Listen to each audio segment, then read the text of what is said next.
Bonsoir ma famille, soyez bénis, soyez fortifiés par les bontés et par les compassions de Jésus-Christ, notre Seigneur et notre Dieu, qui nous permet encore en ce 22 juillet.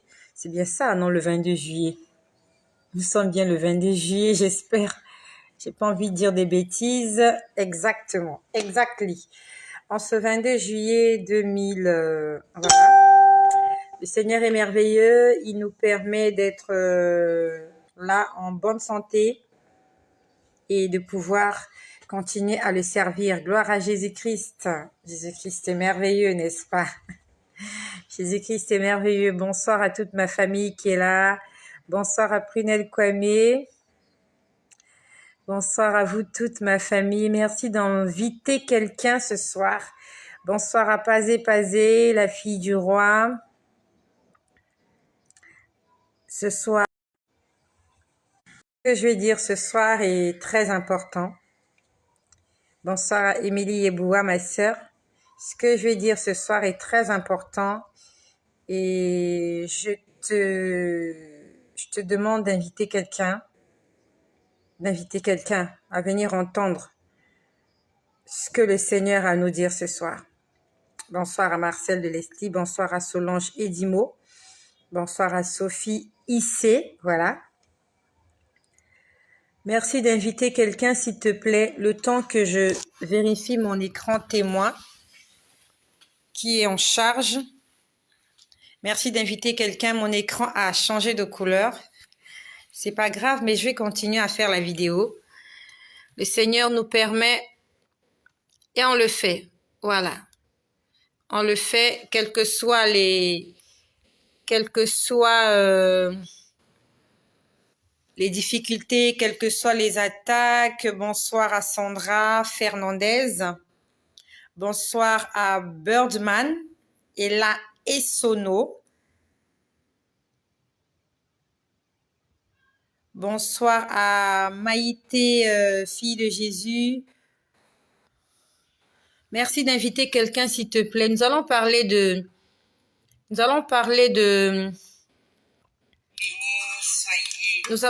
d'adultère ce soir. Nous allons parler de fiançailles. Nous allons parler de flirt. Voilà. Nous allons parler de fornication. Nous allons parler d'impudicité. Ce sont des termes utilisés dans la Bible.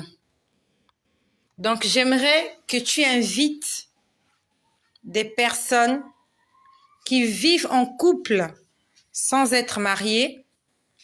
J'aimerais que tu invites des personnes remariées. Donc, qui étaient mariées, qui ont divorcé et qui se sont remariées. Alors, toi qui as une question, j'espère que ça cadre avec ce qu'on va dire ce soir. Hein? J'espère que ta question cadre avec ce qu'on va dire ce soir. Aujourd'hui, nous parlons du péché sexuel.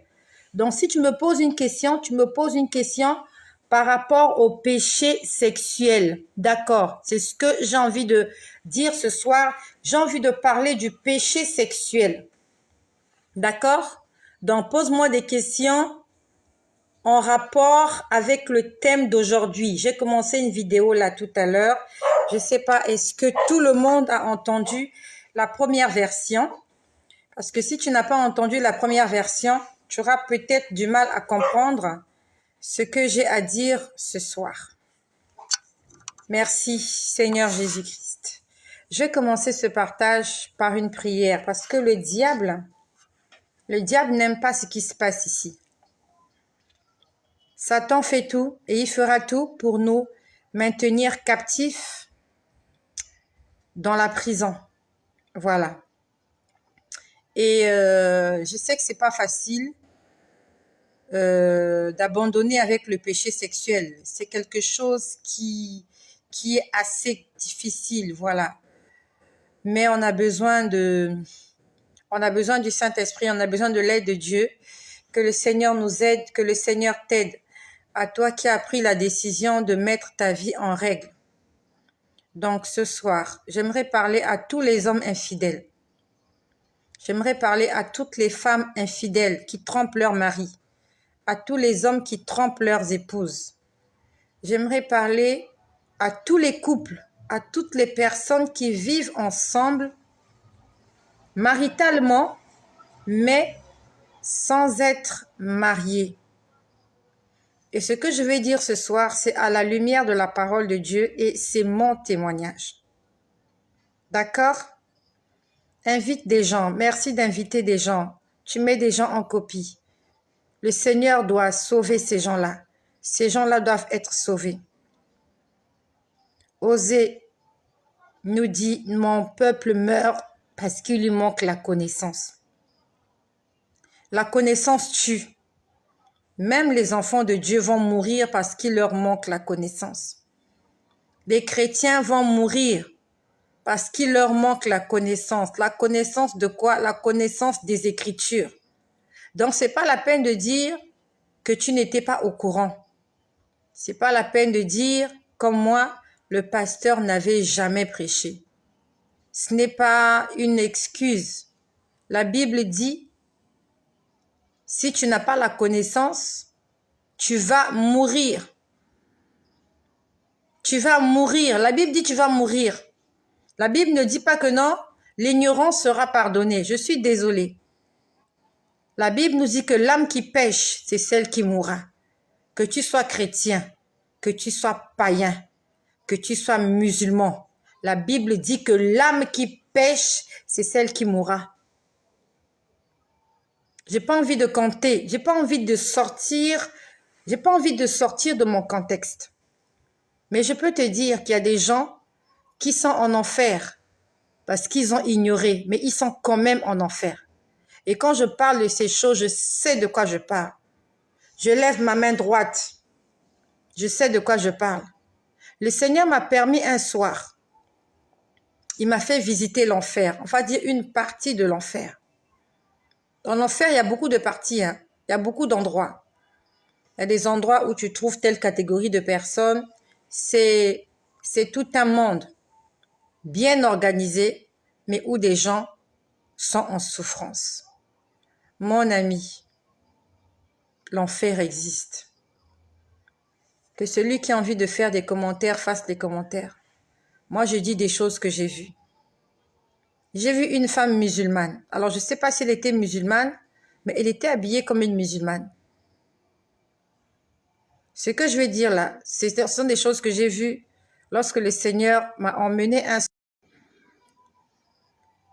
Le Seigneur Jésus-Christ m'a amené un soir en enfer.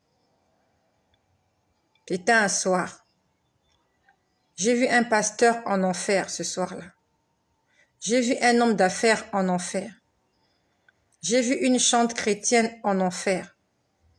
J'ai vu Michael Jackson en enfer. Que tu le crois ou pas, c'est pas mon problème. Ce que je dis, ça n'engage que moi.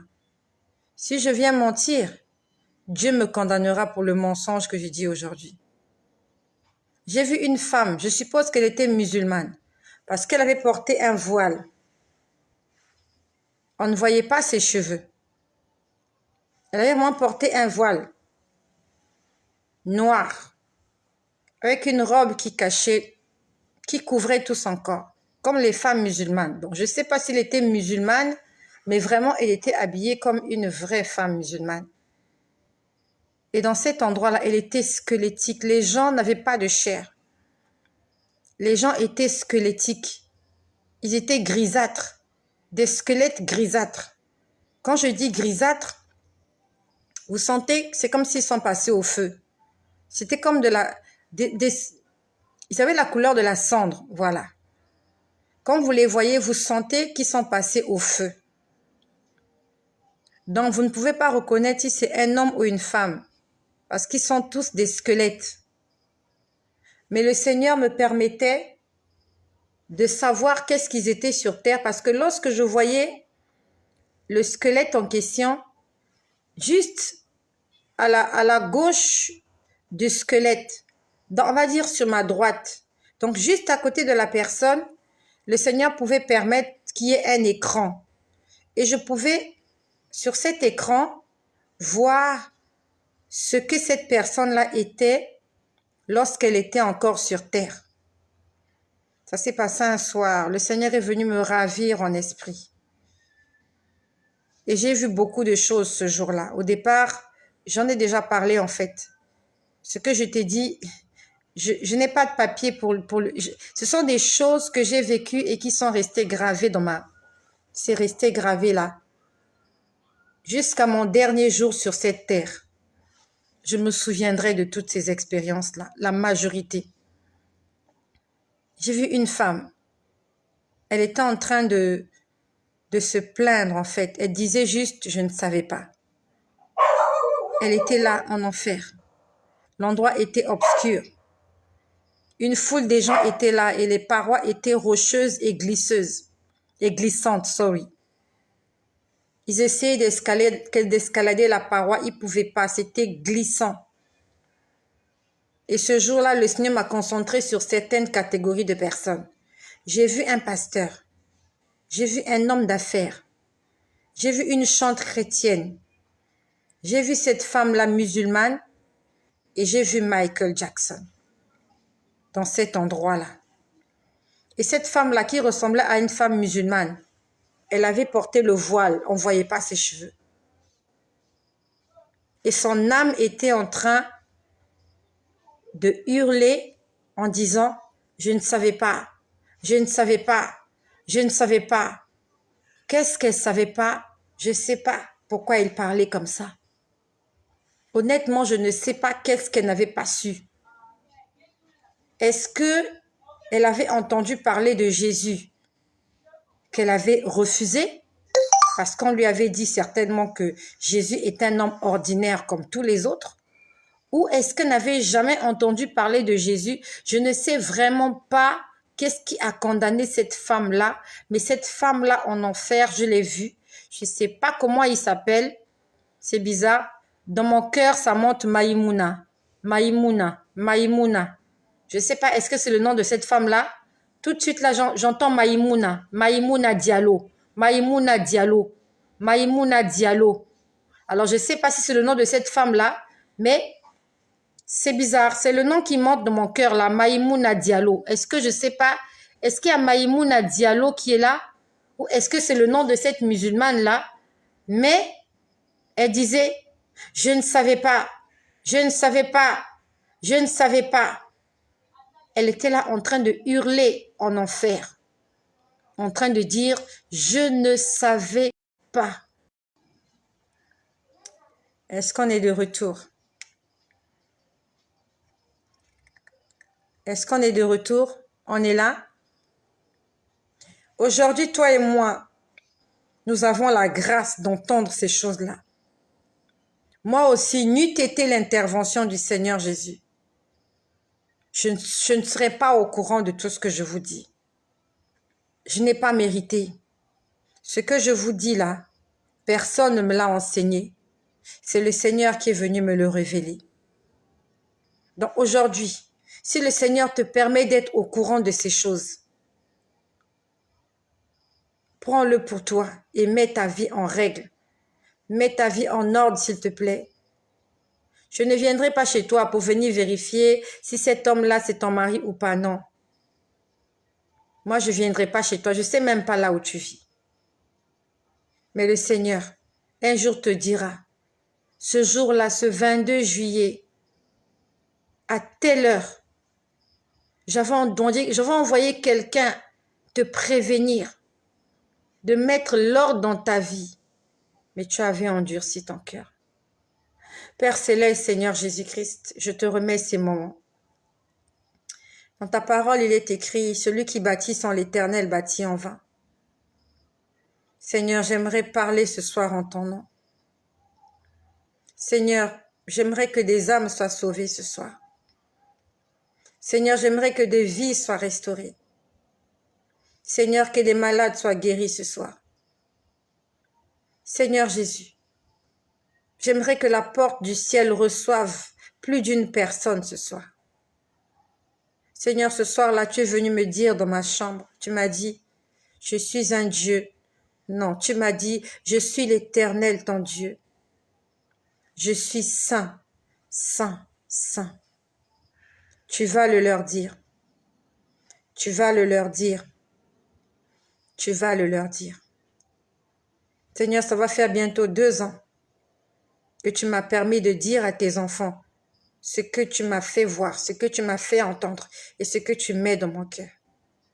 Seigneur, je prie que ce ministère puisse impacter des foules, que des hommes et des femmes puissent recevoir Jésus-Christ comme Seigneur et Sauveur, que des hommes et des femmes soient sauvés, car c'est la raison pour laquelle toi, tu m'as sauvé.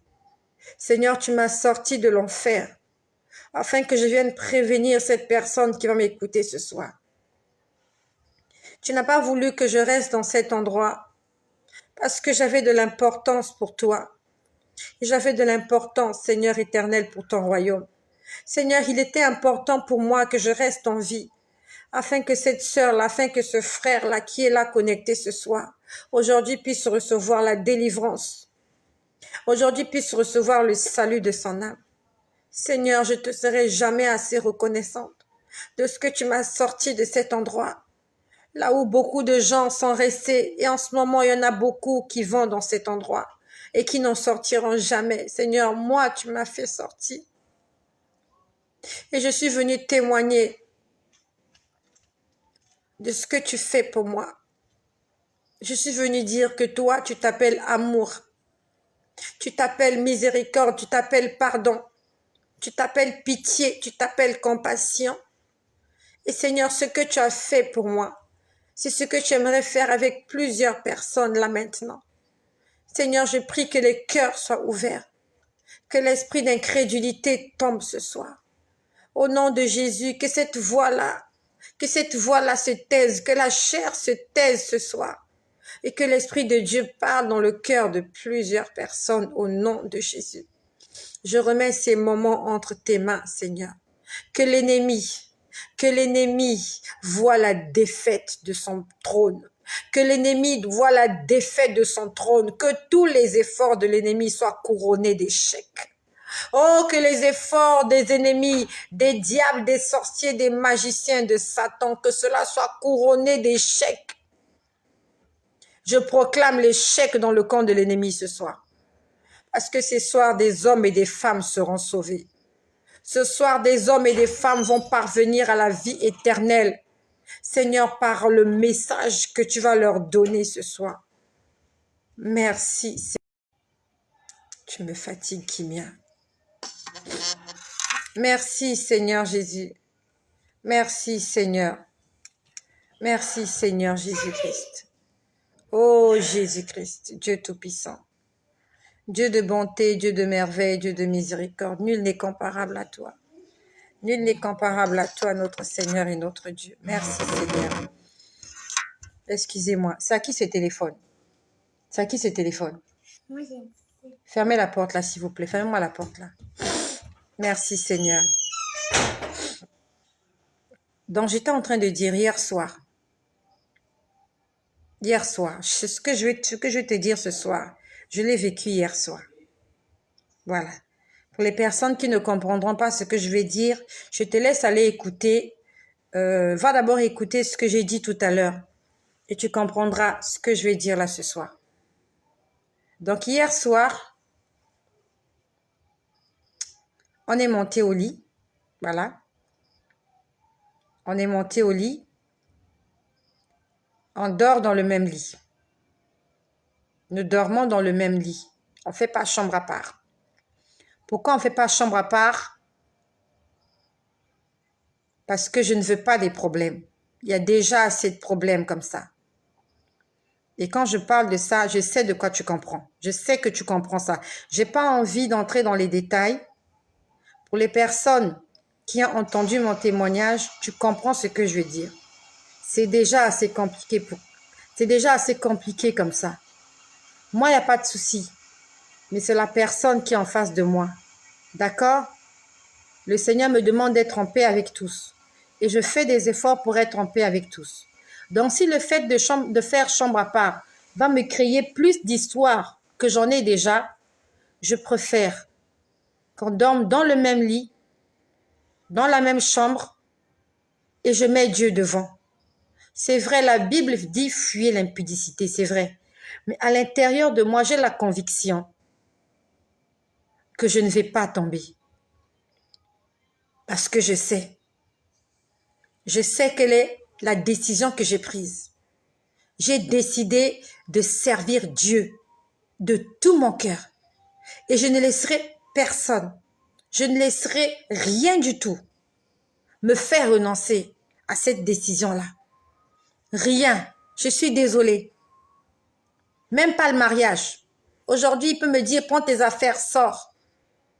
Pour le salut de mon âme. S'il faut que je sorte, je sortirai. Donc, j'ai pris la décision, j'ai accepté que malgré le fait que le Seigneur m'a appelé adultère, pour ne pas qu'il y ait d'autres problèmes, parce que c'est déjà compliqué comme ça. Parce que honnêtement, je ne vois pas un homme sur terre qui peut accepter ce que mon mari a accepté. Je ne sais pas s'il y a beaucoup d'hommes sur terre comme ça, qui acceptent la chasteté avec une femme qu'ils ont épousée. Donc, à mon avis, déjà, Dieu est en train de travailler dans le couple. Donc, ne mettons pas plus d'embrouille que ça. Dieu est déjà en train de travailler. Parce que, honnêtement, il y a des moments quand je reste tranquille, je me dis, ça aurait été quelqu'un d'autre, ça ne pouvait pas marcher. Ça ne peut pas marcher. Un homme ne peut pas te garder dans sa maison, t'appeler sa femme qu'il a épousée, s'il n'y a rien. Ça n'existe nulle part. À moins que vraiment vous êtes divorcé, ça va très mal, voilà, vous n'avez pas d'autre choix que de cohabiter ensemble. Mais honnêtement, cet homme-là n'est pas obligé de me garder dans sa maison. Mais il me garde chez la maison. Je suis toujours là. On discute, vraiment, à part cet acte-là, on fait tout le reste ensemble. On mange ensemble, on suit la télé, on discute, on établit des programmes, des projets, mais ça s'arrête là. Et il n'y a que Dieu pour faire ça. Ce que je vis là, j'appelle ça mon miracle. Pour moi, le miracle, c'est pas Dieu m'a guéri de ceci. Moi, mon miracle, c'est que Dieu a permis que je vive avec un homme qui accepte la chasteté. Malgré le fait que toutes les... Moi, ce que j'appelle miracle, c'est ça mon miracle. C'est que Dieu m'a tracé un couloir et qu'il a aménagé des gens. En fait, Dieu a mis devant moi des gens pour m'accompagner dans ce ministère. Et parmi les gens que Dieu a mis pour m'accompagner, c'est cet homme-là, qui est le père de mes enfants, qui est mon mari, mon deuxième mari. Ma rencontre avec lui, ce n'est pas un hasard. Même si Dieu nous appelle adultère, Dieu l'utilise pour me faire du bien. Parce qu'aucun homme ne peut accepter ce qu'il accepte. Aucun homme. Et quand je reste tranquille, en fait, je prie beaucoup pour lui. Pour que le Seigneur le bénisse. Pour que le Seigneur lui rende au centuple ce qu'il fait pour moi. Je suis en paix. Malgré le fait que je ne lui rends pas ce qu'il mérite. Je ne lui rends pas. S'il y a quelqu'un dans cette histoire-là qui souffre, je sais que c'est lui. Je sais qu'il en souffre. Moi, je suis une femme. Les femmes, elles sont fortes de ce côté-là. Une femme, elles sont fous de cet acte-là. Mais pour les hommes, c'est comme une drogue. Et je prie pour lui. Dans mes prières, je prononce son nom. Je dis, Seigneur, souviens-toi de cet homme. Parce que ce qu'il a accepté, aucun homme ne l'aurait accepté. Il est comme un équilibre pour moi. Et que le Seigneur continue à le bénir. Que le Seigneur lui fasse beaucoup de bien. Donc, on a dormi. Ouais, il a dormi avant moi. Moi, j'ai dormi plus tard. Voilà. J'ai dormi plus tard. J'ai lu ma Bible, j'ai fait ma prière, je me suis endormie. Alors, il était très fatigué et il ronflait. Voilà. Là, je te fais entrer dans mon intimité. Il ronflait. Et quand il ronflait, ça me dérangeait beaucoup. Voilà, il était très fatigué. Il n'a pas l'habitude de ronfler, mais quand il ronfle, c'est parce qu'il est très fatigué. Il était très, très fatigué et il ronflait. Et le fait de ronfler, moi, ça me dérangeait. Donc, à chaque fois qu'il ronflait, je lui donnais un petit coup de pied pour qu'il se taise. Voilà. En fait, on va dire que c'est ça qui l'a réveillé. N'eût été ça, il dormait comme un petit bébé. Donc, il était en train de ronfler. Et moi, je tapais sur ses pieds comme ça, là, pour qu'il arrête de ronfler ou qu'il se tourne, voilà. Et à force de le taper, eh ben, il s'est réveillé. Il s'est réveillé. Et comme tout homme qui se réveille dans la nuit, eh ben, il cherche quoi faire. Et voilà. Il s'est d'abord assis, il a fait un tour dans la salle de bain. Il est revenu s'asseoir. Et moi, je n'étais pas endormie, hein, puisque vraiment, ces ronflements m'empêchaient de dormir. Je voulais vraiment qu'il se taise. Et quand il est venu se mettre au lit, on va dire qu'il n'avait plus sommeil. À ce moment-là, il me dit, tu m'as coupé le sommeil, je dormais, tu fais que taper sur moi, voilà, j'ai plus sommeil. J'ai dit, écoute, je suis désolée. J'ai dit, écoute, je suis désolée. Vraiment, j'ai du mal à dormir quand tu ronfles. Voilà. Voilà. En fait, le débat a commencé là. Donc, on va dire que on ne dormait plus. Il était réveillé. Et voilà. C'est un homme. Hein. C'est un homme. Qu'est-ce qu'il prend? Il prend la main. Il met la main sur moi. Il met la main sur moi. J'ai dit qu'il a mis la main sur moi, sur mon corps. J'ai essayé de le retenir. J'ai vraiment essayé de le retenir. J'ai essayé de le calmer. Il se calmait un moment. Après, il redémarrait. Mais il ne faisait que me toucher sur la peau. Il ne m'a pas déshabillée. Il n'est pas monté sur moi. Il n'y a pas eu l'acte. Il n'y a pas eu l'acte. Sauf que je prenais sa main, je tenais sa main, puisque c'est sa main qui se baladait. Je tenais sa main pour le calmer. Et quand je me suis rendu compte que j'avais du mal à le calmer, j'ai commencé à lui parler. Je lui ai dit, toi et moi, nous sommes toujours vivants. C'est grâce à Dieu. Je lui ai dit, Dieu ne mérite pas qu'on lui fasse ça. J'ai dit, s'il te plaît, Satan n'attend rien de nous. Satan, il veut nous tuer. Et il attend la première occasion pour nous tuer. Je lui ai dit, je t'en supplie, pense aux enfants.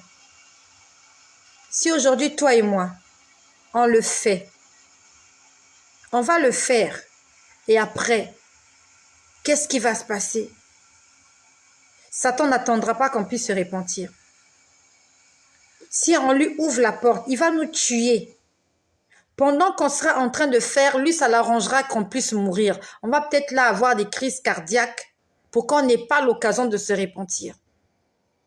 Je lui ai dit, pense à d'où nous venons, ce que Dieu a fait pour nous.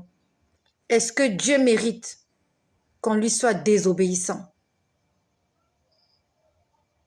Est-ce que Dieu mérite qu'on lui soit désobéissant? Je lui ai dit, Satan n'attend que ça. Satan n'attend que ça. Quand je le lui ai dit, il s'est calmé. Il a compris en fait. Il a compris. Je lui ai dit, pense aux enfants. J'ai dit, ne me vois pas moi. J'ai dit, ne me vois pas moi. Regarde les enfants. J'ai dit, quand tu seras plus là, quand on sera plus là, qui va s'en occuper? Regarde comment tous les soirs tu viens, tu amènes des pizzas, tu amènes des petites choses, les enfants te courent après. J'ai dit, si on n'est plus là, qui va le faire pour les enfants? J'ai dit, je t'en supplie, pour les enfants. Soyons encore forts. Pour les enfants. Il s'est ressaisi. Il s'est retourné dans son coin. Lorsqu'il s'est retourné, en fait, j'ai senti que il était en colère. C'est normal, n'est-ce pas? Alors, j'ai essayé, en fait, de l'amadouer. C'est mon ami. C'est mon ami. Il est de mon devoir de garder cette flamme-là à la maison. On n'est pas des ennemis. Donc, je fais tout pour ne pas qu'on se mette en colère. Il n'a fait que me toucher. Pas autre chose. À ce moment-là, j'essaye d'aller vers lui pour lui dire, en fait, pour le réconforter, parce que je sais que c'est difficile pour lui. Je suis en train de le réconforter, je lui parlais, je lui disais, qu'est-ce que je lui disais en fait? En fait, je lui disais, je sais plus qu'est-ce que je lui disais, mais je lui disais juste que, honnêtement, je sais plus, mais vraiment, en tant que femme, j'étais en train d'essayer de baisser sa colère, parce que c'est énervant. Un homme, il n'aime pas qu'on lui refuse ça, même si c'est un chrétien, surtout quand il a déjà démarré. Voilà. Lui, il croyait que ça allait démarrer, mais non, ça ne peut pas démarrer. Donc, j'étais en train de lui parler. Après, il s'est dit, oui, ne me tiens pas et tout et tout. Je lui parlais, je lui disais, non, mais écoute, tu es mon ami. Non, en fait, on va dire que j'essaie de le prendre au sentiment. À ce moment-là, pendant que j'étais en train de lui parler, je suis en train de te rappeler, on ne s'est pas embrassé. On n'a rien fait. Il n'a fait que me toucher. Donc, le fait qu'il m'ait touché, il avait déjà ouvert la porte. Le fait qu'il m'ait touché, il avait déjà ouvert la porte. C'est comme si tu tripotes la femme de quelqu'un. Donc, c'est pas la peine de dire non, mais on se touche seulement, ça s'arrête là. Même le fait de toucher, même toucher, ne laisse pas cet homme-là toucher ton intimité. Ne le laisse pas toucher ton intimité.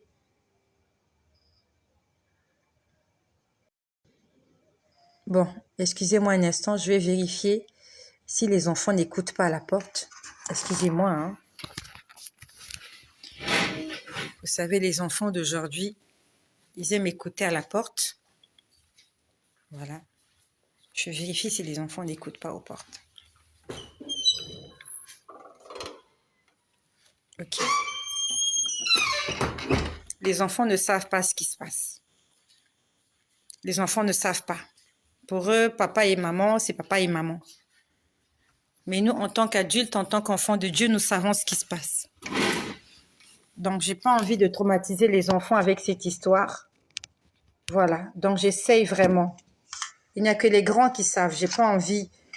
J'ai pas envie. Voilà. J'ai pas envie. Donc, je vais essayer de baisser un peu le son. Il m'a touché. Quand je dis qu'il m'a touché, comment j'étais habillée hier? Je dormais avec mon collant. J'avais mon collant. J'avais un haut. Il a mis ses mains dans mon collant. Il m'a touché la peau. Il a mis ses mains dans mon collant. Il m'a touché la peau. Et j'ai pris sa main. J'ai arrêté. Il s'est calmé un moment. Il a encore pris sa main. Il a essayé de me toucher au niveau du ventre. Il n'est pas allé vraiment très loin. Mais il m'a touché. Donc le fait de me toucher là, il avait déjà ouvert la porte. Attention mes bien-aimés. Dieu est contre le flirt. Ne laisse pas cet homme-là te toucher. Si pour moi, Dieu est sévère comme ça, moi qu'on a épousé, moi qu'on a doté, à combien plus forte raison toi qu'on n'a pas doté? Toi qu'on n'a pas épousé, à combien plus forte raison? pour ceux qui vont au-delà même du toucher. On ne blague pas avec Dieu. Ou c'est Dieu ou c'est pas Dieu. Avec Dieu, c'est pas le neutre. Un pied dedans, un pied dehors, non. Ou c'est la chasteté ou c'est pas la chasteté. Et quand on dit chaste, c'est chaste. Cet homme-là ne doit pas poser ses mains sur tes fesses. Même pas en rêve. Il ne doit pas poser ses mains sur ta poitrine. Genre amoureux, amoureuse. Le flirt est un péché. Ah, on se caressait seulement. On s'est seulement caressé les cuisses. C'est déjà un péché. Je l'ai vécu, moi. Cette année, je l'ai vécu 3 fois. Chaque fois qu'il met la main sur moi, la chambre est envahie des mauvais esprits. C'est pas un honneur pour moi de raconter ça, surtout sur les réseaux sociaux. Il y a des gens là qui me connaissent. Il y a des gens qui partagent ma vie, qui vont entendre ça. Ils viennent chez moi à la maison, ils s'imaginent qu'on a un couple normal. Notre couple n'est pas normal, notre couple est extraordinaire. On a un couple surnaturel. Et si je prends mon courage de venir dire ces choses, c'est en gratitude de ce que Jésus a fait pour moi. Il m'a dit, tu vas leur dire, parce qu'il y a beaucoup de gens qui ne connaissent pas cette vérité-là. Ne laisse pas cet homme-là mettre sa main sous ton chemisier. Ne le laisse pas. Ne laisse pas mettre ta main sous ta chemise. Il a mis sa main sous ma chemise. Qu'est-ce que j'avais porté hier? Un t-shirt, quelque chose comme ça. Avec un pull en plus. Il a passé sa main en dessous. Donc il était en train de tenir et mon dos et mon ventre. C'était déjà le péché. Il n'y a pas eu de bisous, hein. Il n'y a pas eu de bisous. Juste me toucher, la porte était ouverte.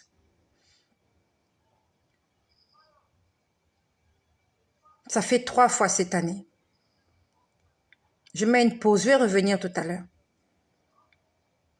La dernière fois, je vous ai dit que j'ai été tentée la nuit et que j'ai fui au salon. Et quand je suis arrivée au salon, j'ai vu une femme, une sirène des eaux.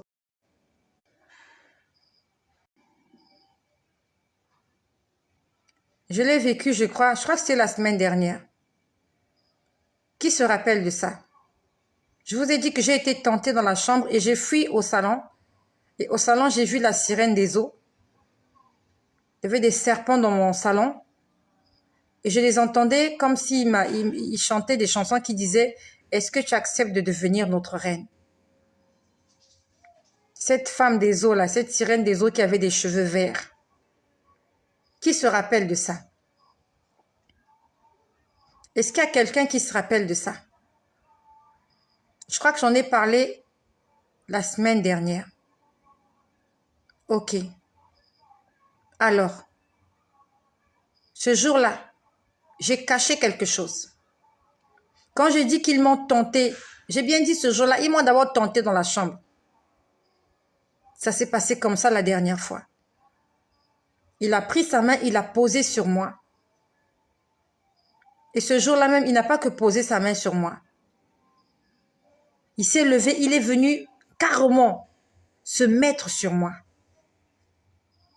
On n'a rien fait. On n'était pas déshabillés.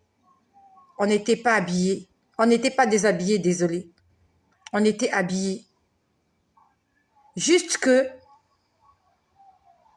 l'ennemi voulait me tenter. Et pour ceux qui se rappellent ce soir-là, quand j'ai fait le témoignage, avant que je ne dorme, j'ai entendu quelqu'un me dire « Tu n'es pas une véritable fille de Jacob ». J'en ai parlé, j'ai fait le témoignage et c'était un matin, je crois que c'était samedi matin, samedi dernier. Ça fait 1 semaine. Avant que je ne dorme, j'entendais quelqu'un me dire « Tu n'es pas une vraie fille de Jacob ». Après, j'ai entendu Israël, c'est la véritable nation ou c'est la véritable, je sais pas, quelque chose comme ça. Et le soir, ils sont venus me tenter en passant par cet homme-là. Et quand j'ai vu, j'ai fui comme Joseph. J'ai fui comme Joseph.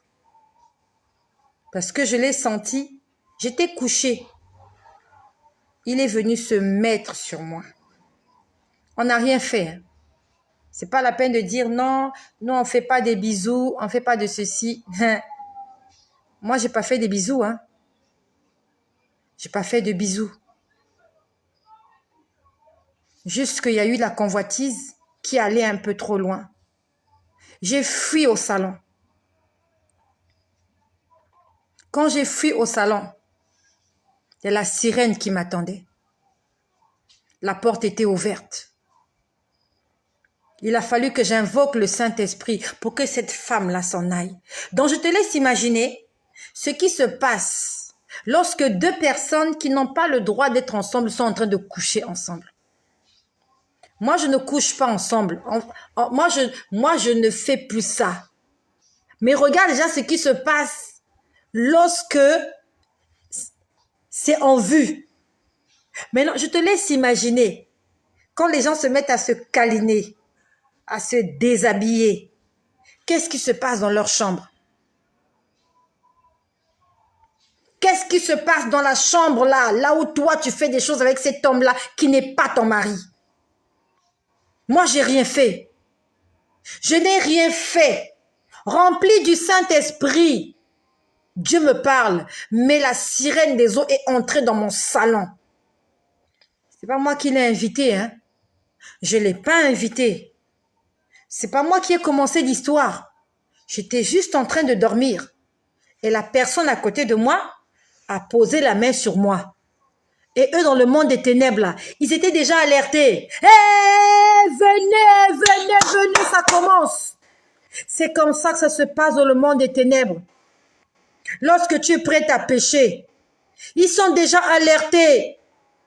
Venez, venez en renfort, venez, on va la voir ce soir. Elle va tomber, elle va pécher. Et il y a un qui est déjà là. Il attend juste que tu commettes l'acte. Ça s'appelle l'ange de la mort. Quand tu seras en train de commettre l'acte, il va vous décapiter. Vous allez mourir là tous les deux. Direction, les abîmes en enfer à cause d'un plaisir sexuel.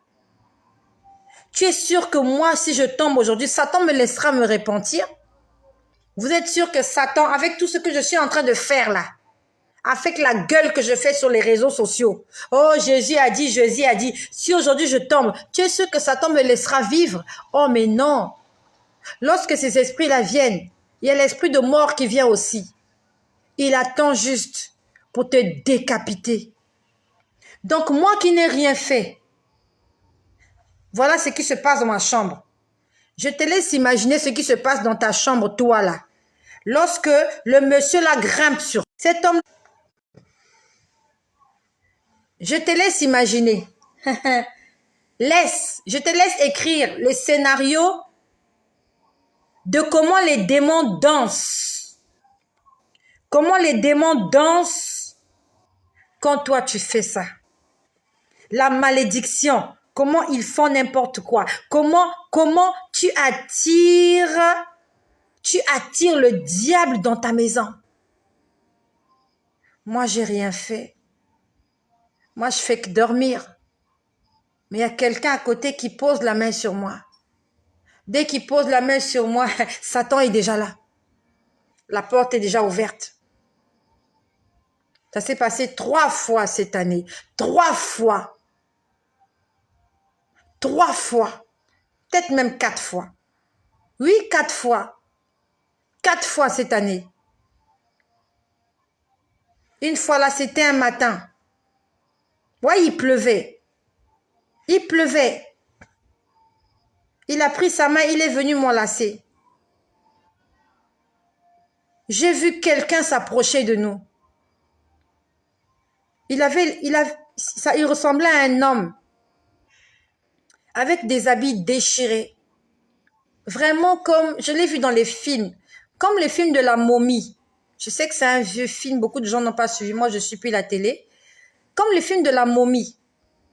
Alors, la momie, qui a joué la momie? Je sais pas. C'est un film qu'ils ont joué dans les pyramides et tout ça. J'ai vu un homme grand de taille, habillé comme la momie. Mais au lieu qu'il soit entouré de bandages blancs, c'était des habits déchirés. Beaucoup d'habits. En fait, il avait porté beaucoup d'habits, mais déchirés, comme un clochard. Et il s'approchait de nous. Il s'approchait de nous et j'ai entendu quelqu'un crier. Quelqu'un a crié. Ah! Je me suis levée, j'ai fui. Je me suis levée, j'ai fui. C'est cette année 2022. Un matin, il pleuvait. J'ai vu cet homme-là bizarre s'approcher de nous. On n'avait rien fait. Je n'avais rien fait. J'étais juste là. Il pleuvait. Et il est venu poser la main sur moi. Et j'ai vu cet homme-là se lever. Je me suis levée, j'ai fui. J'ai fui. J'ai fui. Beaucoup de personnes me diront, oui, pourquoi vous ne faites pas chambre à part? C'est déjà compliqué comme ça. N'aggravons pas la situation. C'est compliqué. C'est une épreuve. Et si tu n'es pas passé par l'épreuve, comment tu peux dire que tu es forte? C'est une épreuve. Donc moi qui suis là, si ça se passe comme ça dans ma chambre, je te laisse imaginer ce qui se passe dans ta chambre à toi.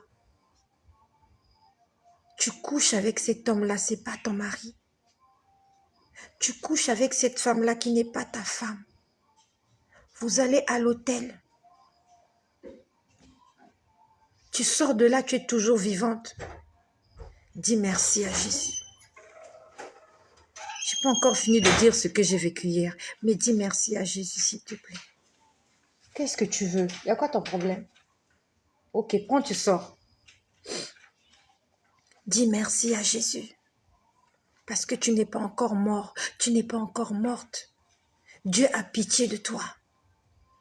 Quand vous faites ça, les démons sont autour de vous. Ils sont dans toute la chambre, dans toute la maison.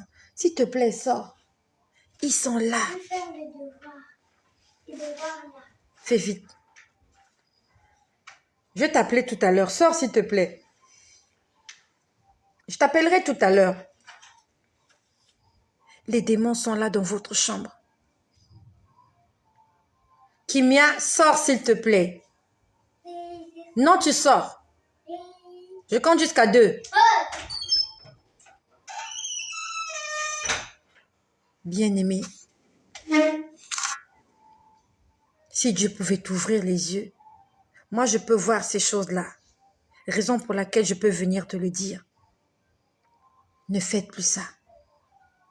Ne faites plus ça. Ne faites plus ça. S'il te plaît. Donc pendant que j'étais en train de... On va dire j'étais en train de la madouer. Hein. Madouer quoi. Ça reste le papa des enfants. Hein. C'est le papa des enfants. J'étais en train de l'amadouer. Je lui disais non, mais sois calme, sois fort et tout ça. Il a commencé à dire oui, à cause de toi, tu es en train de me pousser à faire des bêtises et tout. On a commencé à parler en fait. Et pendant qu'on parlait, je voyais la forêt. Pendant qu'on parlait, je voyais la forêt. Je dormais pas, je voyais la forêt. Et dans cette forêt, je voyais un gros éléphant qui était mort. Un éléphant était mort. Il était mort et allongé sur son côté gauche. Et le corps de cet éléphant était en putréfaction. Ce que je te dis, j'étais en train de le voir hier soir, dans la nuit, pendant qu'on était en train de discuter avec monsieur. Finalement, il n'y a rien eu, hein. Il n'y a rien eu. Sauf que la porte était ouverte. Il voulait m'apporter ses services. Non. La porte était ouverte. On avait déjà ouvert la porte. Je vois la forêt. Je vois un gros éléphant. Je ne sais pas de quoi il était mort, mais il était là, il était mort et couché sur son côté gauche. Je voyais son corps en train de pourrir. Je voyais une masse de chair pourrir. Et tu sais, quand un corps est en putréfaction, en état de putréfaction, ça gonfle. Ça attire des mouches, il y a des vers. Et j'étais en train de voir cette grosse masse de chair pourrie avec des mouches. Je me suis posé la question, mais c'est quoi? C'est quoi? J'entendais une voix parler. La chair, les œufs de la chair. Oh la chair, oh la chair, oh la chair. C'est comme si on voulait me dire que les œufs de la chair, les envies de la chair, les désirs de la chair, c'est comme un corps en putréfaction. En fait, les désirs de la chair, c'est de la pourriture. Et il n'y a que des charognards pour venir s'intéresser aux désirs de la chair. Venir manger de la pourriture. Même si tu aimes du poulet, même si tu aimes le poisson, si le poisson est pourri, tu ne peux pas le manger. C'est pas possible. Même ton chien, moi j'ai des chiens. Souvent tu leur fais à manger de quelque chose qui est pourri, ils ne mangent pas, même s'ils ont faim. Je voyais une masse de chair en putréfaction et c'était un gros éléphant. L'éléphant, c'est le plus gros animal de la savane. Lorsque l'éléphant arrive, tous les animaux fuient parce qu'il est grand, il est imposant. Mais lorsqu'il meurt, il n'a plus de valeur. Un éléphant mort n'a plus de valeur. La seule chose qu'on peut retirer, ce sont ses défenses. Et encore, il faut qu'il ait des défenses. Le corps pourri, la chair pourrie d'un éléphant, ça sert à rien. Et c'est ce que j'étais en train de voir hier. J'entendais la chair, la chair, la chair. J'ai commencé à lui dire, voilà ce que je suis en train de voir. Je suis en train de voir la forêt. Je suis en train de voir un éléphant couché. Il est mort. Et sa chair est en train de pourrir, son corps avait gonflé. Il y avait des vers, il y avait des mouches. Pendant qu'on discutait, c'est ce que moi je voyais. Après, j'ai commencé à voir des dieux, les dieux indiens, hindous, les dieux hindous. Les dieux hindous. Moi, j'ai vu ça à la télé ou sur les réseaux sociaux, les dieux hindous. Ils ont des dieux là. Les hindous, ils ont au moins plus de 100. J'espère qu'on est toujours là. On a été coupé tout à l'heure. Est-ce qu'on est là? S'il te plaît, partage cette vidéo. S'il te plaît, aide-moi à partager cette vidéo. Est-ce qu'on est là? Est-ce que quelqu'un peut me faire un petit signe de vie si tu es là? Est-ce que quelqu'un est là? Vous êtes très silencieux ce soir, hein? Vous êtes là ou pas? Ah, merci Sonia. Merci. Donc j'ai commencé à voir, après que j'ai vu la chair de l'éléphant, j'ai vu les dieux hindous. Ils ont des dieux là. Shiva, Ganesh, ils ont beaucoup de dieux. Je pouvais voir les dieux hindous. Non, c'était pas les dieux, c'était les déesses hindous. Oh Seigneur, merci. Les déesses hindous. Vous voyez, leurs dieux là, ils ont des gros cils, des gros sourcils, ils ont des gros yeux, les déesses. Elles ont des gros yeux, elles sont maquillées, elles ont des bijoux partout, elles ont de l'or partout. Les déesses hindoues. J'étais en train de voir les déesses hindoues. J'étais là allongée sur mon lit, en train de discuter avec mon époux. en train de l'amadouer, de le calmer et d'essayer de ne pas le mettre en colère, qu'il ne soit pas en colère surtout, mais qu'il garde la raison.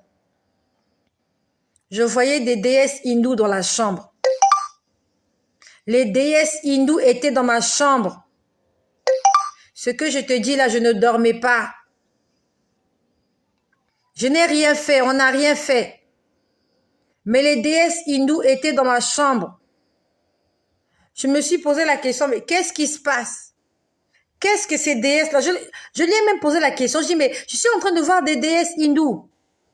Qu'est-ce que les déesses hindoues font dans cette chambre? J'ai dit, elles font quoi ici?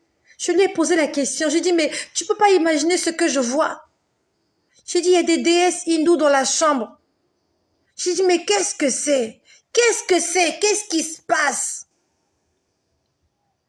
Je pouvais voir comme un grand tableau, un énorme tableau. À l'intérieur de ce tableau-là, je ne sais pas comment je peux t'expliquer ça.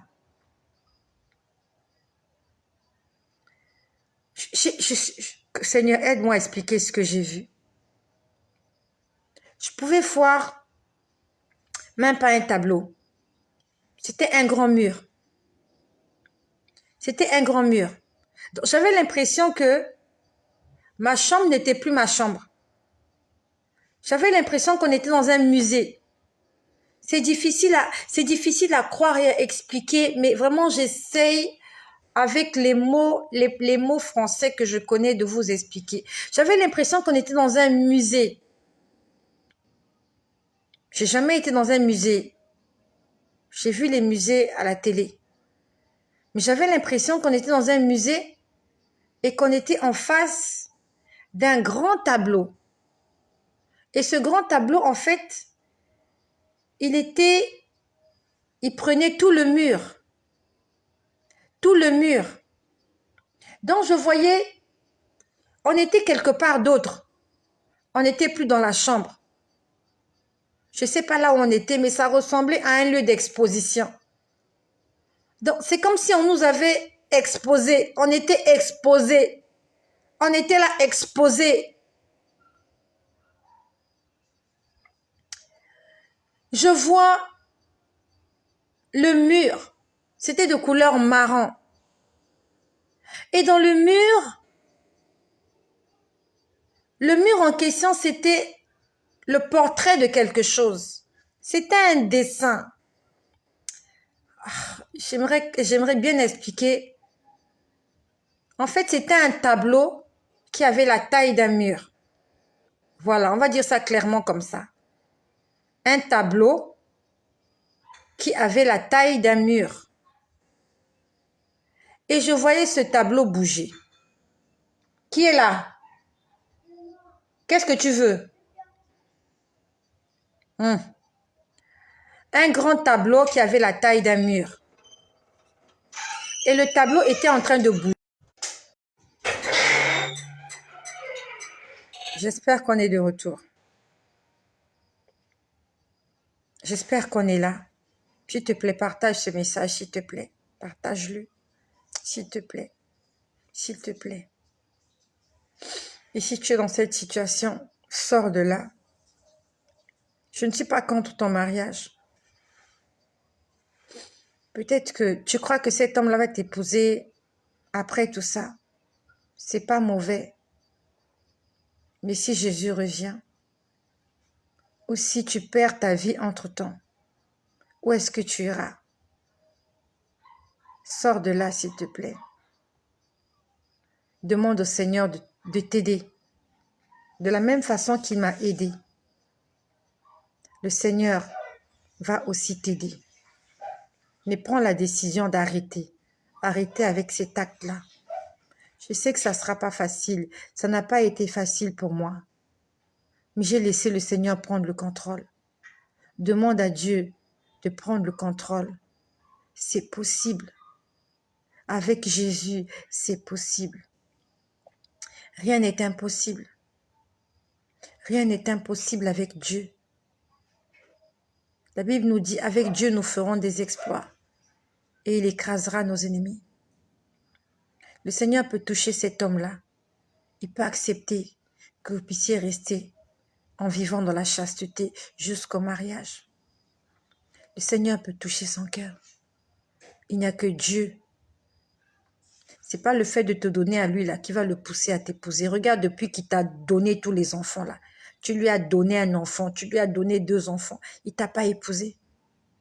Tu crois que son continue à lui donner ton corps qui va t'épouser. Tu lui as déjà prouvé. Il connaît déjà tout. Il connaît ton goût, ta couleur. Tu lui as donné des enfants. Il n'a rien fait. Donc, ce n'est pas parce que tu vas arrêter qu'il va te chasser. Tu lui as déjà prouvé que tu voulais vivre avec lui. Kimia, sors s'il te plaît. Donc, j'étais en train de voir un grand tableau. Un tableau marron, de couleur marron. Le tableau était vivant. Très vivant. Je voyais le tableau bouger. Je sentais le tableau bouger. Je me posais la question, mais c'est quoi? Qu'est-ce que ça signifie toute cette histoire? À l'intérieur du tableau, il y avait des gens dans le tableau. C'était des femmes. Je voyais des femmes se manifester comme ça dans le tableau. Je voyais des femmes se manifester. Elles n'avaient pas d'habits. Je pouvais voir leur poitrine. Elles se manifestaient de façon très séduisante. Vous voyez, quand les femmes font pour séduire les hommes là, c'est comme si elles faisaient du striptease. Et elles étaient nombreuses dans le tableau. Elles étaient nombreuses. Elles faisaient de la séduction. On sentait de la séduction dans ces femmes-là. Il y avait la séduction en elles. Elles étaient nombreuses, ancrées dans le tableau. Mais vous pouvez voir leur visage. Elles essayent de sortir du tableau. En fait, ça ressemblait à un film de science-fiction. C'est difficile à expliquer, mais j'espère que tu comprends ce que je veux dire. C'est comme quelqu'un qui est condamné dans un tableau. Il veut sortir, mais il y a quelque chose qui le retient. Mais vous pouvez voir comment la personne sort. En fait, la personne s'affiche. Vous voyez sa poitrine, vous voyez des belles femmes. Elles sont en train de... Et elles se regardent et elles s'entrelacent. À la limite, c'était de la séduction mélangée à de l'homosexualité. Mais le tableau était vivant. J'ai dit, Seigneur, qu'est-ce que c'est? J'ai dit, oh Yahvé, qu'est-ce que c'est? J'ai dit, mais qu'est-ce que c'est? Qu'est-ce que c'est? J'ai dit, qu'est-ce que c'est? Le tableau bougeait, ça bougeait. Les femmes à l'intérieur, elles s'agitaient. C'est comme si elles sont emprisonnées, elles veulent sortir. Kimia, sors s'il te plaît. Kimia, je n'aime pas ça. Elles veulent sortir. Ce que je te dis là, c'est la vérité. C'est la vérité. Dieu seul sait que c'est la vérité. Idola, donne-moi ça. Allez, oust. Elles étaient là. Elles étaient nombreuses. Elles étaient nombreuses. Le tableau prenait tout le mur. Tout un grand mur dans un musée. Tout un grand mur dans un musée. Des femmes dans le tableau.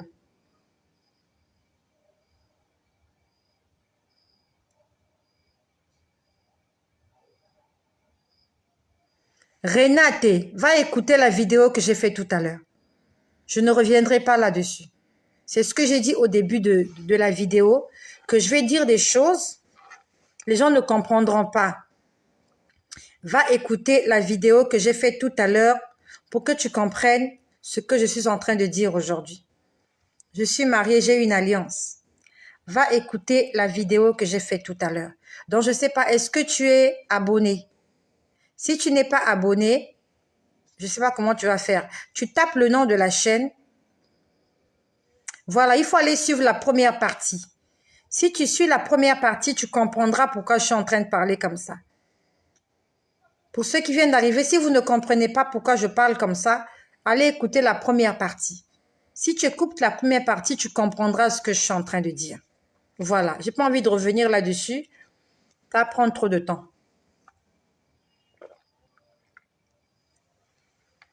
Quand j'ai vu l'image, honnêtement, j'ai paniqué. Hein. J'ai paniqué. J'ai dit non, c'est trop. J'ai vu l'éléphant mort. Ah, tu n'es pas encore abonné. Le nom de la chaîne, c'est Tu vas le leur dire. Tu vas taper, tu vas le leur dire.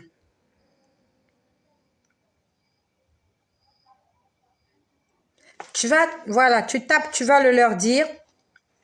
Tu vas t'abonner. Et quand tu vas t'abonner, tu vas voir les vidéos d'aujourd'hui. Tu vas voir les vidéos. Va écouter la vidéo que j'ai faite tout à l'heure. J'avais les mêmes tresses.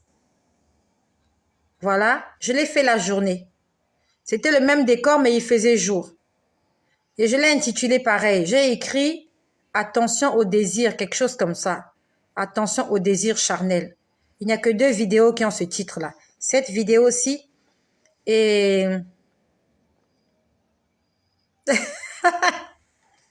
Ça m'a pris le temps de me coiffer comme ça. Ben non, ça m'a pas pris du temps.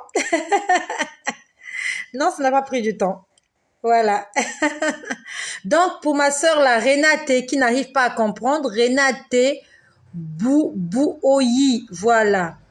Voilà. Tu comprendras mieux pourquoi je parle comme ça, pourquoi je parle d'adultère. Tu comprendras mieux. Va écouter la vidéo d'avant. Donc, je voyais... Là, l'affaire devenait sérieuse. L'homme qui était allongé à côté de moi ne voyait rien. Il n'a rien vu, il n'a rien entendu.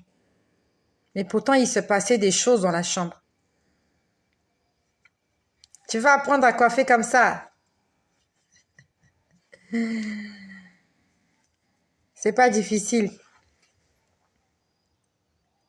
L'homme qui était à côté de moi n'avait rien vu. Il n'a rien vu. Moi, je voyais la chambre ressemblait à autre chose. Je me suis retournée, je suis allée me mettre dans mon coin. Dans le lit, chacun a son coin. Il était déjà dans son coin. C'est moi qui suis allée essayer de le calmer. Mais quand j'ai vu ce tableau-là, je suis allée dans mon coin et j'ai commencé à demander pardon. J'ai dit, Seigneur, pardonne-nous. J'ai dit, Seigneur, pardonne, la chair est faible. J'ai dit, je t'en supplie, Seigneur, pardonne. La Bible nous dit dans Proverbe 28, celui qui cache ses péchés ne prospère pas. Mais celui qui les avoue et les délaisse obtient miséricorde. Lorsque le Saint-Esprit t'a convaincu que tu as commis un péché, répands-toi. Lorsque le Saint-Esprit t'a convaincu que tu as commis un péché, répands-toi. Et après la repentance, prends la décision de ne plus recommencer. J'ai demandé pardon au Seigneur. J'ai dit, Seigneur, je t'en supplie, pardonne-nous. J'ai pas dit pardonne-le, j'ai dit pardonne-nous. Parce que si moi, j'étais pas sur ce lit-là, il n'aurait pas eu envie de faire ce qu'il a voulu faire hier. Et c'est la 4e fois cette année qu'il essaye de faire ça. C'est pas de sa faute. La Bible nous dit que celui qui est plus fort doit soutenir le plus faible. Donc si tu te sens fort, tu dois soutenir le faible. Tu ne dois pas te laisser entraîner par ceux qui sont faibles. Mais tu dois tenir par la main ceux qui sont faibles et les relever. Tu dis, Seigneur, pardonne-moi. Seigneur, pardonne-moi. Donne la force à cet homme. Donne-nous la force, Seigneur. Donne-nous la force à marcher dans l'intégrité. C'est une épreuve, ça va passer. Un jour, tout ça va s'arrêter. Le Seigneur est en train de noter notre obéissance. Et la nuit était très longue. Le Seigneur est venu me ravir en esprit. Le Seigneur est venu me prendre en esprit la nuit après que j'ai demandé pardon.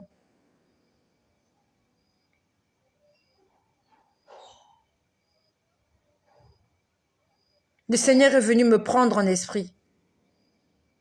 Et j'ai vu autre chose. C'était plus les sirènes que je voyais.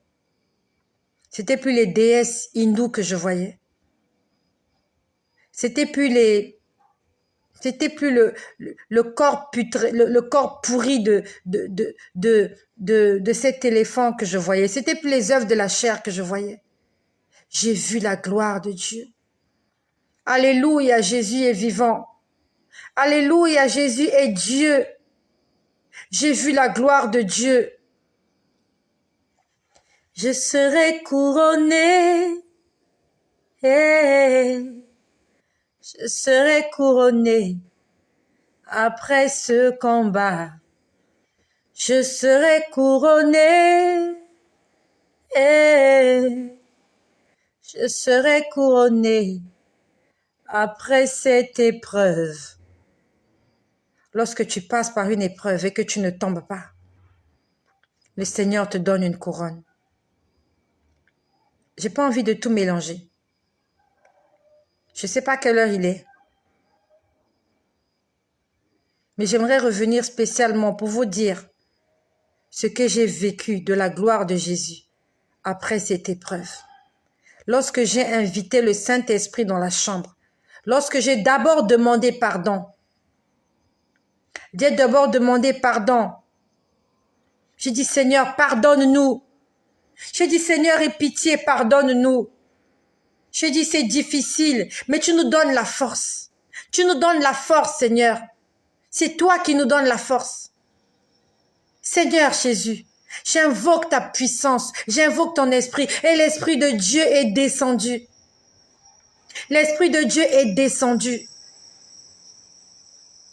Je vais venir tout à l'heure te dire ce que j'ai vu après cela. Que le Seigneur me donne la force. Je vais revenir dans moins d'une demi-heure. J'ai pas envie de mélanger les sujets. Je vais te dire ce que j'ai vu. Le Seigneur est venu me prendre en esprit. Il a pardonné. Il a oublié, il a effacé. J'ai été tentée, mais j'ai tenu ferme. J'ai pas succombé. J'ai tenu ferme. Et c'est à ça que le Seigneur nous appelle. À ne pas tomber, mais à rester debout. C'est pas la peine de dire non, je vais tomber, je vais me relever. Non, mieux encore, ne tombe pas, reste debout. Parce que si tu tombes, tu auras besoin d'énergie pour te relever. Et si tu tombes et si tu te casses le pied, tu auras besoin du temps pour que la plaie guérisse, pour que l'entorse guérisse, pour que la fracture guérisse avant de te relever. Mieux encore, ne tombe pas. Ne tombe pas, reste debout, reste ferme. Ne tombe pas, s'il te plaît. Ne tombe pas. Le diable attend que tu tombes. Le diable attend que tu tombes pour frapper le coup fatal. Il attend que tu tombes. Nous allons prier ce soir pour les personnes qui se sont retrouvées dans cette situation. Célibataires, mais qui vit en couple et qui entretient des relations hors mariage. Homme marié qui trompe sa femme. Femme mariée qui trompe son mari. Jeunes fiancés qui se tripotent, qui font des flirts, qui font des bisous, qui se touchent. Je sais qu'il y a des gens qui sont dans cette situation. Je sais que tu es là, tu es dans cette situation. Est-ce que tu veux sortir de cette situation? Est-ce que tu as une inquiétude? On va parler ce soir. On doit se parler. C'est bien de faire la prière de repentance, oui, mais on doit parler. Est-ce qu'il y a quelqu'un qui a des questions à poser? J'aimerais répondre à des questions. Je sais que tu as des questions à poser. Je te donne 5 minutes. Si quelqu'un a une question, quelque chose, un éclaircissement, tu poses la question. Pose la question. Si je peux répondre, je vais répondre à ta question. Et après, nous allons demander pardon au Seigneur. Est-ce qu'il y a quelqu'un qui a une question à poser?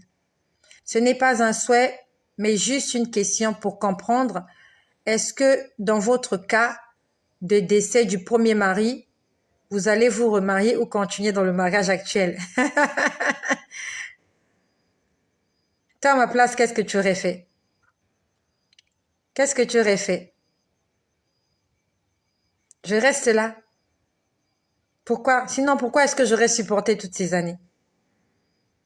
Pourquoi est-ce qu'on aurait supporté toutes ces années pour aller me remarier avec quelqu'un d'autre? Je suis déjà mariée avec cette personne. Mais sauf que Dieu m'appelait adultère pour des raisons que je vous ai données dans la première vidéo.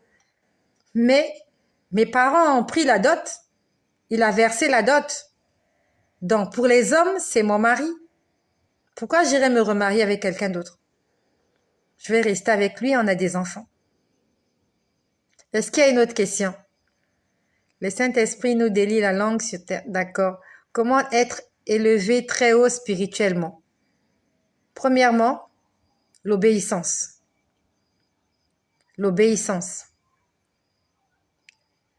Et pour connaître l'obéissance, il faut d'abord lire. Qu'est-ce que Dieu te reproche et quels sont les commandements qu'il te donne? Premièrement, tu donnes ta vie à Jésus. Je suis en train de répondre à Sandrika Easy. Écrivez doucement, s'il vous plaît, sinon je ne pourrai pas lire vos commentaires. Attendez que je réponde d'abord à sa question pour écrire. Sinon, je ne pourrai pas lire les commentaires quand ça disparaîtra. S'il vous plaît, attendez un peu. Attendez. Tu donnes ta vie à Jésus. Tu prends la décision de commencer une nouvelle vie avec lui. Tu fais de la Bible ton ami. S'il vous plaît, arrêtez un peu avec les questions, sinon je ne pourrai pas lire tout. Voilà, je réponds d'abord à notre sœur. Voilà. Donc, tu donnes ta vie à Jésus. Tu demandes au Saint-Esprit de te remplir afin qu'il t'accompagne et qu'il te conduise dans tout ce que tu feras. On a besoin du Saint-Esprit. Tu lis ta Bible en demandant au Saint-Esprit de t'enseigner. Et quand il t'a enseigné, tu mets en pratique l'enseignement que tu as reçu. Jeûne. Le jeûne te rend fort. Le jeûne te rend très fort. C'est sans prétention. Hein. Depuis lundi, je suis en train de jeûner. On a commencé le jeûne lundi, je crois. Depuis lundi, je jeûne. C'est devenu pour moi comme un petit jeu d'enfant. Je jeûne, ça me rend fort. J'arrive à voir toutes ces choses-là. C'est parce que quelque part, j'ai une intimité avec Dieu. D'accord? Ok. Je veux savoir si porter les perruques et autres. Si vous portez les perruques ou autres, ben va voir mes vidéos, tu verras si je porte les perruques ou pas. Ok, merci. Mon souhait pour vous, que le Seigneur vous fortifie. Merci. Pourquoi Dieu n'a pas dit à Moïse d'accorder à l'homme de se marier 2 fois? Pourquoi Dieu n'a pas dit à Moïse d'accorder à l'homme de se marier 2 fois? Pourquoi est-ce que Dieu l'a pas dit? Parce que dans le plan de Dieu, il ne voulait pas que l'homme ait plusieurs femmes. La Bible nous dit qu'au commencement, Dieu a créé l'homme et la femme. Il n'était que 2. Et quand tu vas lire Marc 10, lorsque Jésus parle aux pharisiens, aux scribes au sujet du divorce, il dit bien qu'au début de la création, l'homme et la femme étaient seuls. D'accord? J'ai pas la Bible avec moi. Ah, mon disciple n'est pas là. Si tu veux connaître la réponse à ta question, va lire Marc 10. Qui a posé la question? Va lire Marc 10. La discussion que Jésus a avec les pharisiens au sujet du divorce. Les pharisiens sont venus lui poser la question de savoir est-ce qu'il était permis à un homme d'avoir plusieurs femmes. Va lire Marc 10. Tu auras la réponse à ta question. Parce que eux, ils ont dit que Moïse leur avait autorisé. Mais Jésus leur dit, Moïse vous a autorisé cela à cause de la dureté de votre cœur. Mais à la base, Dieu n'avait jamais autorisé à un homme d'avoir plusieurs femmes. Mais c'est Moïse, à cause de la dureté des enfants d'Israël. D'accord. Sentinelle, sois fortifiée au nom de Jésus. Amen, amen. Merci, Obirita. Rufin Patnelli, Dieu a dit, si l'homme prend une deuxième femme, il ne retranchera rien à la première. Donne-nous le verset biblique, s'il te plaît. Rufin Patnelli, donne-nous le verset biblique de ce que tu as dit. Ok, Marc 10, quel verset? Laisse-moi te donner les versets. Mamadou Marville. Nous parlons ici à la lumière de la parole. Pour mon frère Rufin Patnelli, ce que tu as écrit, j'aimerais que tu mettes la référence. Mets la référence. Nous, on parle ici à la lumière de la parole de Dieu. Hein? Voilà. Nous, on parle par rapport à ce que la Bible nous dit. On ne prend pas des citations qu'on a lues quelque part. Voilà. Donc, je vais répondre à notre sœur là. Marc 10, quel verset? Je vais te le donner là tout de suite, tout de suite. Garde l'écoute. Garde l'écoute. Je vais te donner là tout de suite. Marc 10.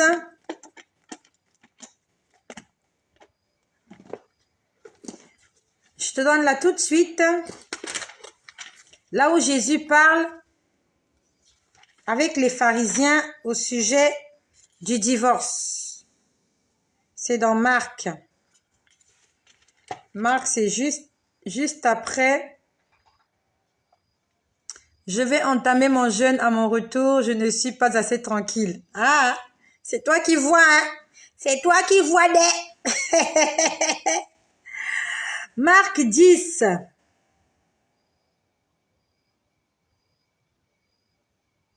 Ben, commence à lire au verset 1 pour mieux comprendre. Tout est un peu agité, les enfants, la famille. C'est toi qui vois, ma soeur. C'est toi qui vois. Oh. Je suis pas là-bas. Donc, tu commences à lire Marc 10 au verset 1 pour que tu comprennes bien. Voilà. Jésus étant parti de là, se rendit dans le territoire de la Judée. Commence à lire à partir du verset 1 jusqu'au verset 12. Écris-le pour ne pas oublier. Écris-le, Mamadou Marville. Écris Marc 10 de 1 à 12. Marc 10 de 1 à 12. Marc 10 de 1 à 12. Écris-le s'il te plaît pour ne pas oublier. Je suis en train de parler à notre sœur Marie. Marie Marvel. Est-ce qu'elle est là? Écris-le s'il te plaît. Voilà. Marc 12, verset 1 à 10. Alors, Rufin Patnelli, tu nous dis Exode 21, verset 10. Que le Seigneur m'aide à répondre à vos questions. C'est pas moi, hein? Que le Seigneur m'aide. Exode quoi? Il a écrit quoi? Exode quoi? Sorry. Exode 21, 10. Ben, on va lire Exode 21, 10. Qu'est-ce que Exode 21, 10 nous dit? Exode 21, 10 nous dit.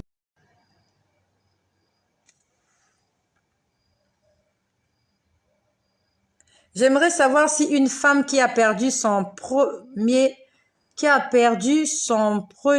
mari, je suppose, et qui s'est remariée à un autre homme qui lui vivait en séparation de corps avec la mère de son enfant. La mère de son enfant ou sa femme. Ici, on parle des gens qui sont mariés. Quand tu dis qu'il vivait en séparation avec la mère de son enfant. La mère de son enfant là, est-ce qu'ils étaient mariés ou pas? Ici, on parle de mariage. Réponds d'abord, Caroline. Quand tu dis la mère de son enfant, ils étaient en séparation de corps. Est-ce qu'il était marié avec la mère de son enfant?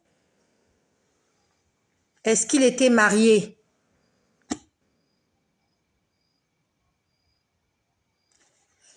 Vraiment dommage que vous n'êtes pas là-bas, car ma mère te suit avec moi et elle est convaincue par ce que tu dis. Elle croise en Jésus. Amen. Et elle m'embrasse. Bisous aussi à maman, à la maman de Rayon du Soleil. Beaucoup de bisous depuis la Guadeloupe. Mangez bien les colombos. Voilà. Voilà. Pourquoi la femme n'a pas autorité sur son corps? La Bible nous dit que le corps de l'homme appartient à la femme et que le corps de la femme appartient à l'homme. Donc, ce qui est à la femme, c'est pour le mari. Ce qui est pour le mari, c'est pour la femme. Donc, on va lire Exode 10. Ah, my God, j'ai oublié. Il a dit Exode 10, verset combien? Rufin Patnelli. Tu as donné quel verset? Exode 10? Non, Exode 21, 10. Bisous à la maman.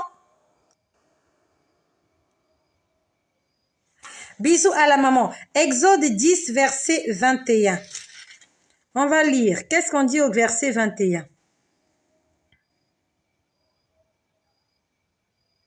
Exode 20. Exode 21, 10. Ah, d'accord. Exode 21, 10. S'il prend une femme, il ne retranchera rien pour la première, à la nourriture, aux vêtements et au droit conjugal. Là, on parle de quoi? Il faut qu'on lise bien.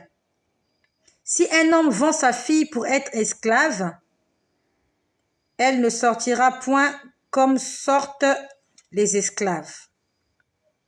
Si elle déplaît à son mari, qui s'est proposé de la prendre pour femme, il facilitera son rachat, mais il n'aura pas le pouvoir de la revendre à des étrangers après lui, s'il la destine à son fils, ainsi de suite. S'il prend une autre femme, là, on parle bien de polygamie.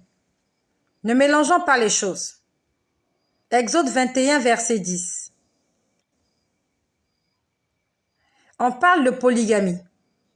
Là, apparemment, on est en train de parler à un homme qui a plusieurs femmes. C'est l'Ancien Testament. C'est l'ancienne alliance. C'est l'ancienne dispensation. Aujourd'hui, nous sommes dans la dispensation de la grâce. C'est ce que j'étais en train de dire à ma sœur là tout à l'heure. Que Jésus a dit dans Marc 10. Jésus leur dit, Marc 10, verset 5.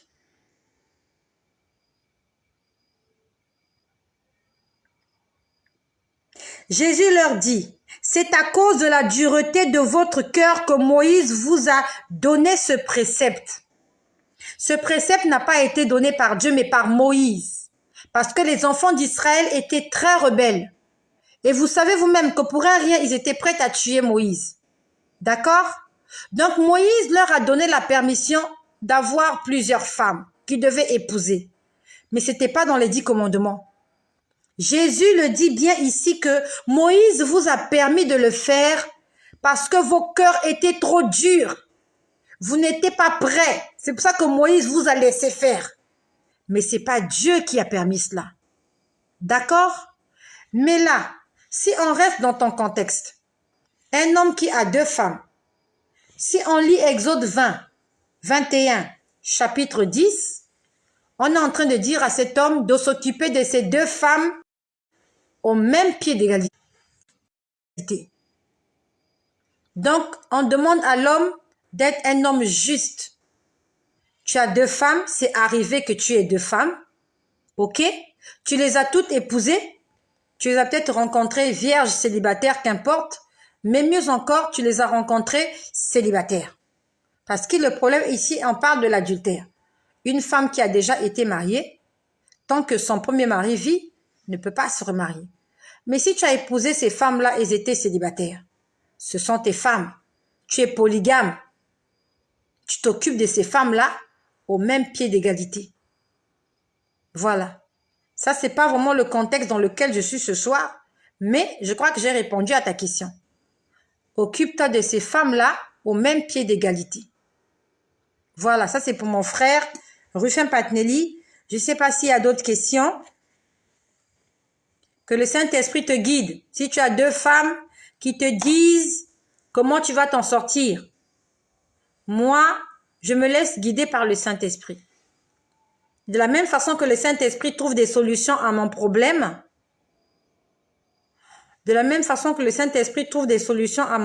c'est comme ça qu'il va trouver la solution à ton problème. Quand on parle de mariage. Mais en ce qui s'agit d'une vie conjugale sans mariage, je suis désolée, la Bible nous dit clairement qu'aucun impudique n'héritera le royaume des cieux. Je suis mariée, ça n'allait pas.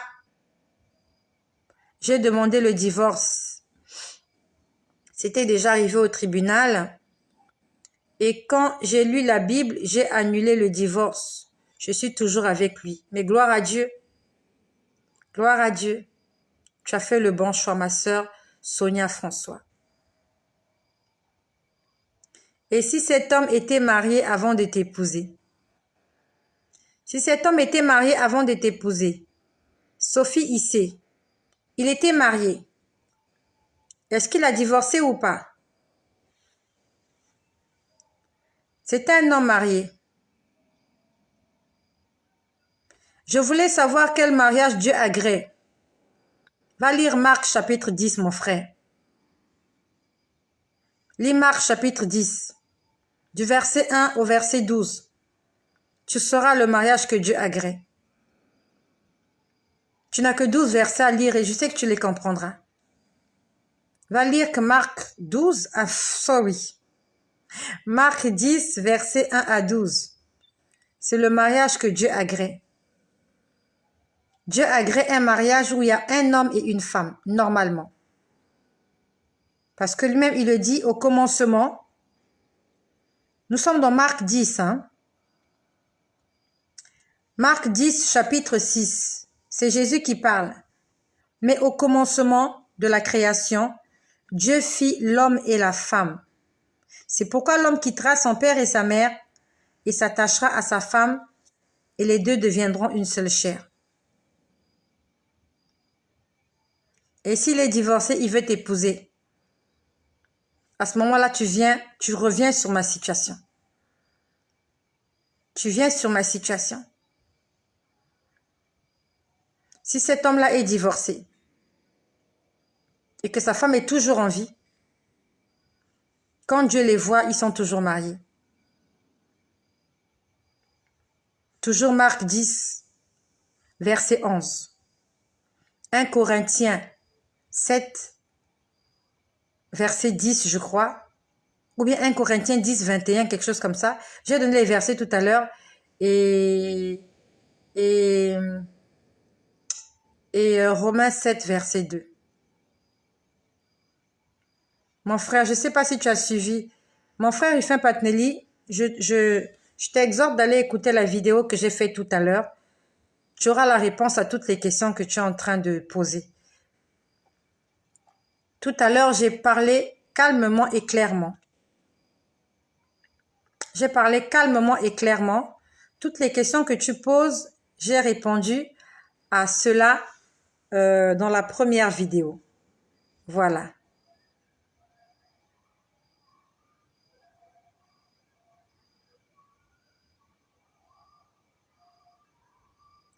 Voilà. Donc, voilà ce que j'avais à dire ce soir et que le Seigneur... Voilà ce que j'avais à dire ce soir et que le Seigneur soit béni, que le Seigneur soit glorifié dans la vie de toutes les personnes qui ont été édifiées ce soir. D'accord? Voilà. Toutes les questions que vous posez au sujet du divorce, allez écouter la vidéo que j'ai faite tout à l'heure. Et nous allons prier ce soir. Nous allons prier. Aujourd'hui, il y a beaucoup de gens qui sont dans cette situation-là. Et si aujourd'hui, par rapport à mon témoignage, tu n'as pas été convaincu, demande au Seigneur de t'éclaircir. Demande au Seigneur de t'éclaircir. Parce que moi aussi, ce n'est pas un homme qui m'a éclairci, c'est Dieu lui-même qui est venu m'éclaircir. Donc, s'il y a encore des zones d'ombre dans ta façon de concevoir certaines choses, demande au Seigneur Jésus-Christ de t'aider.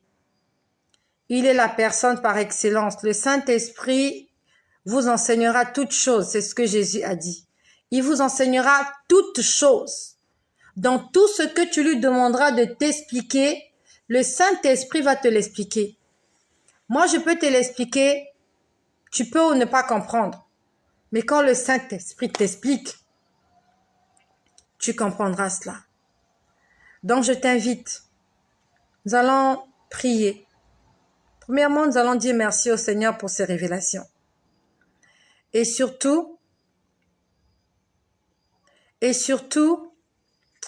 tout à l'heure, par la grâce du Seigneur, je vais te dire ce que j'ai vécu. Je vais te dire ce que j'ai vécu après cette épreuve-là.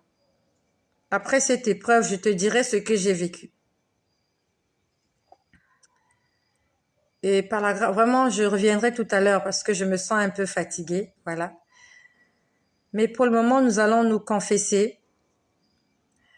Nous allons nous confesser. Si tu es dans cette situation, peut-être que tu étais ignorant ou peut-être que tu t'es entêté. Tu vas demander pardon au Seigneur et tu vas lui demander de t'aider. Tu dois trouver une solution à ce problème et laisse le Saint-Esprit parler dans ton cœur. Ce que le Saint-Esprit te demandera de faire, fais-le. Même si c'est difficile. Moi aussi, ce qu'il m'a demandé de faire est difficile. Mais il m'a donné la force de faire cette chose qui est difficile pour les hommes. Jésus-Christ te permet de faire des choses au-delà de ce que ta chair peut faire. N'accuse pas ta chair. Laisse le Saint-Esprit prendre le contrôle dans ta vie. On a besoin du Saint-Esprit. Nous allons demander pardon. Sincèrement pardon. Parce que nous n'avons pas écouté notre cœur. Nous n'avons pas écouté la voix de Dieu quand il nous parlait. Et deuxièmement, nous allons demander au Saint-Esprit de prendre le contrôle de nos vies. De venir se manifester pleinement dans nos vies. Au nom de Jésus, je t'invite à prier. Seigneur, merci ce soir pour ma sœur qui est là, qui m'écoute. Pour mon frère qui est là, qui a entendu ta parole ce soir et qui a pris la décision de te donner les commandes de sa vie. Seigneur, souviens-toi de toutes ces personnes-là qui vont prendre la décision aujourd'hui de tout abandonner et de te suivre, toi seul. Seigneur, merci d'ouvrir les yeux à ceux-là qui ne sont pas encore au courant de cette vérité.